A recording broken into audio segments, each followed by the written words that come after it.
Raise your right hand for me. I state your name. Pledge to always maintain a positive attitude.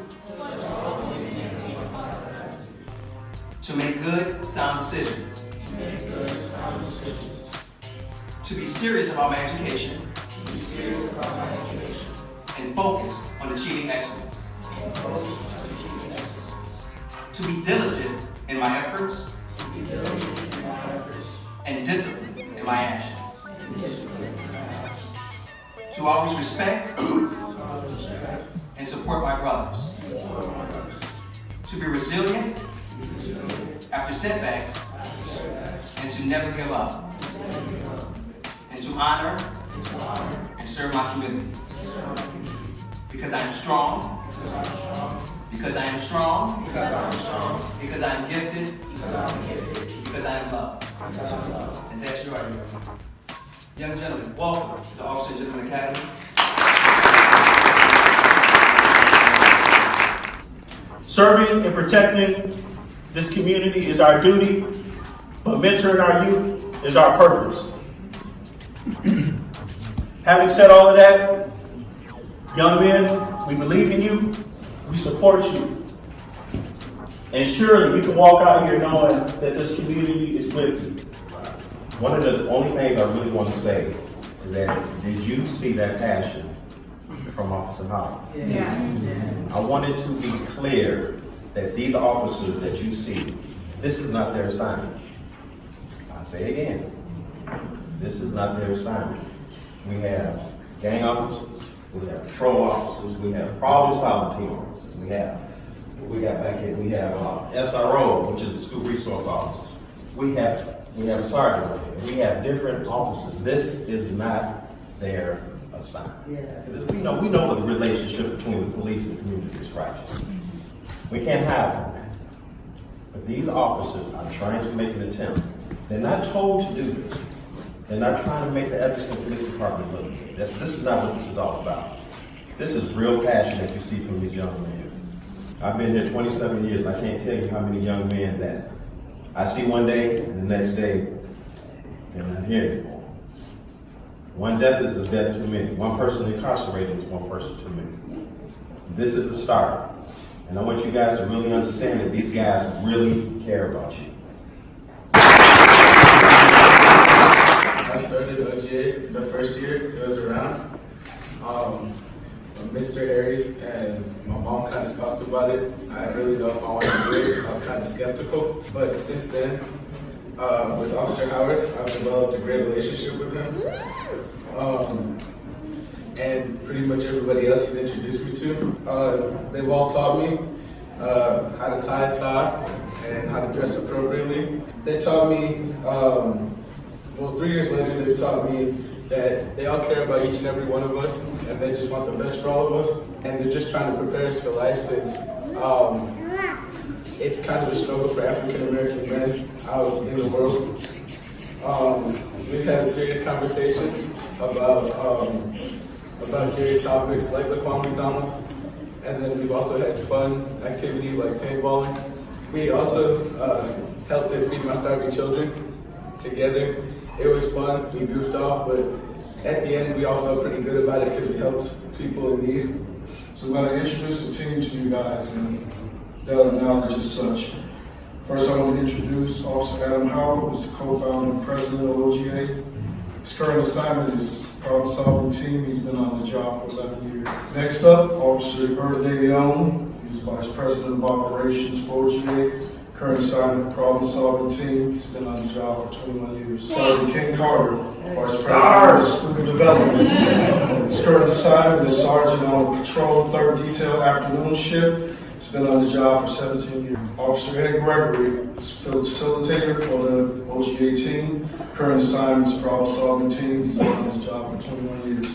Officer Amin Varani is facilitator with OGA. Current assignment, patrolling 3rd detail afternoon shift. He's been on the job for 6 years. Detective Jason Klein Pace, facilitator with Officer and Gentleman Academy. Current assignment, neighborhood enforcement team. He's been on the job for 8 years. We have 3 officers that are not here today. They're on different assignments. Officer Chanel Brown, who's a facilitator with OGA program. Current assignment, Patrol 2nd Detail Day Shift. Been on the job for 3 years. Officer Robert Robbins, Director of Programs. His current assignment is Patrol 2nd Detail Day Shift. He's been on the job for 3 years. Officer Nick Jones, he's a facilitator with Officer General Academy. Current assignment, Patrol 1st Detail Midnight Shift. He's been on the job for 5 years. Also on our team, I would like to introduce Nicole Leo, Assistant Director of Programs. Georgia Martin, who's Director of Development. Tawana Sunith, Director of Development. Carly Butler, Director of Community Affairs. Natalie Lewis, who's the current community leader. Last but not least, I'm Detective Mario Miller. I'm Vice President of Finances and Academics. Our current assignment is Juvenile Bureau. I'm the School Resource Officer for District 65. I've been in the job for 18 years. My name is Patricia Barton, and my son is Carlos Connor. He's 14-year-old, goes to King Arts, and he's been an officer at Gentleman Academy for a year now. So how I learned about this program was through one of my family members whose son is also in the program. And when she explained to me that these young men have to wear ties on Wednesday, I got extremely excited. And I would say what I appreciate most about the program is the relationships that the officers have with the students. And the fact that myself as a parent, I can call on them whenever I'm having issues. I let the fellas know, hey, my son, he had a bad day at school, or he's not listening to me, and they will help me to discipline. As you know, raising African-American son is hard these days, and I have 3 sons. So when he started this program, he said, oh, I just want to be a barber. I want to work in the barber shop, because to him, barbers make all this money, they have nice clothes, and they have nice shoes. And I wanted to set a higher expectation for him. So I said, you can own your own barber shop. You don't have to just be a barber. So I want him to know that he can be and do anything. And with him having opportunities in this community to build relationships with men that can pour into his soul, he should not take advantage of this opportunity. That I'm extremely excited to see you make an investment in young black men. When you look at the statistics of how many black men are in jail, it's kind of disheartening. When I walk down county jail during the days of Reverend York, and when I would go in and out the cell blocks, and the most of the guys that I saw incarcerated were black men. And to think that in our hometown of Evanston, there's some policemen that took the time to make sure that some of our young men don't go to the state house as a prisoner or work their way up to the White House. And it's possible. The other thing that I came to do was to challenge these young men to take their advantage of this opportunity. I lived in 7 different foster homes. I grew up in foster homes. I don't know who my father is. And my mother died, and so I lived in foster homes. And I grew up not really knowing that somebody cared and that would invest in me. And to see these young men and the police department and the school working together for them to be achievers, it makes me feel good to know that somebody cares about them. I'm the oldest of 8. And when I look back that none of us were raised together, we were all in different places throughout DCFS. It shows me that if you have determination and you got somebody in your corner, you can make it. And when we look at young black men who wander the streets today and stand on and hold up light poles and stuff, maybe one of the things that we need to understand is maybe they don't have anybody that cares.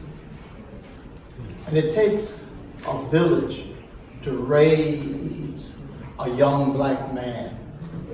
It takes an entire village to make sure that a young black man get structure and become determined to be something that's successful, become someone that will make the rules instead of break the rules.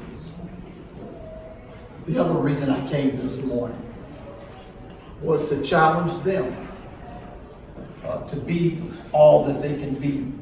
There was an old radio preacher by the name of Charles G. Hayes, and he had a strange saying. He said, if you reach for the moon and you land on the stars, you're still on higher ground. You got to understand that as hard as it is to succeed, do your best, and your best will always be good enough.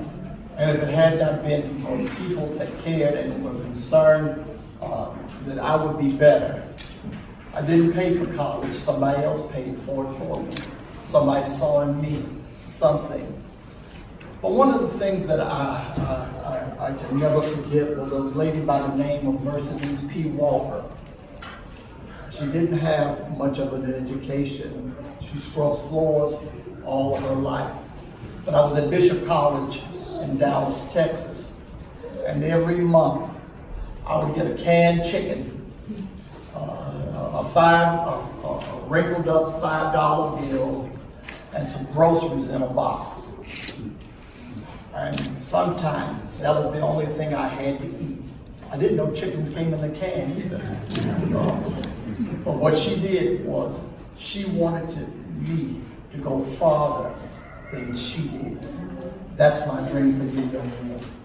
That all of you accomplish more than I have accomplished. And I don't care what the background, single parent, no parent, you can make it if you're determined to do it. When you go home, do one thing for me, look in the mirror. And when you look in the mirror, tell that person you see in the mirror that I can be the best that I can be. So this is one of my favorite moments of the program. It's a very momentous occasion to witness these young men learn how to tie a tie.